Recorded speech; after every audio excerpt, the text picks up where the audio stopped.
Hey everyone, Mr. Bald here. I'm going to just do a short video on how to use this gravity simulator. This is the website that you'll get to if you click on the Stellar Gravity Exploration link.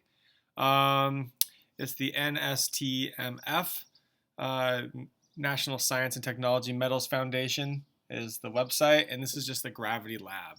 So when you get to this website, first you're going to click on Create Your Universe.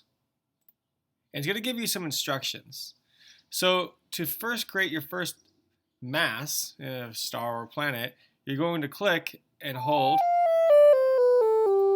And the first thing you're going to create, make it a little bit bigger because we're going to try to make things orbit, all right?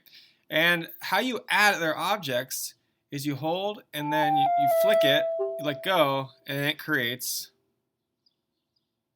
another object. Now, this is going to help create orbiting objects, and you can keep on adding objects in different sizes, and you'll see how they interact.